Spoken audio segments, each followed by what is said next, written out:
স্বামীকে কিভাবে ভালোবাসতে হয়, স্বামীর খিদমত কিভাবে করতে হয়, স্বামীর সম্মান কতটা, এই হাদিসটি শুনলে, এই ঘটনাটি শুনলে আমরা বুঝতে পারব। হযরত আলী রাদিয়াল্লাহু তাআলা আনহু একজন সাহাবী। আমরা হয়তো জানি নবীজি সাল্লাল্লাহু আলাইহি ওয়াসাল্লামের জামাই।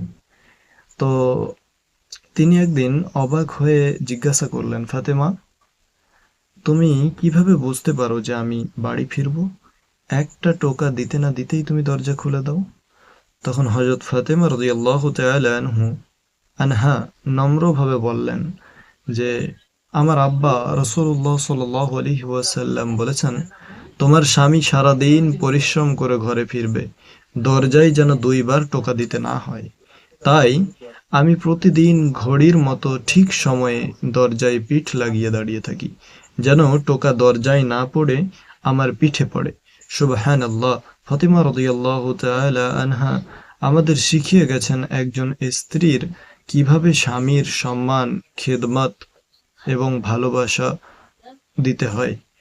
আমরা যদি ফাতিমা রাদিয়াল্লাহু তাআলা আনহা এর চরিত্রে চরিত্রবান স্ত্রী হতে পারি, অর্থাৎ মেয়ে লোকরা, তাহলে নিশ্চয়ই আল্লাহ সুবহানাহু ওয়া তাআলা প্রত্যেকটা পরিবারে শান্তির বন্যা বইয়ে দিবে ইনশাআল্লাহ তাআলা। আমরা সকলেই চেষ্টা করব আমাদের ব্যবহার নম্র এবং ভদ্র এবং ভালো করার ইনশাআল্লাহ তাআলা।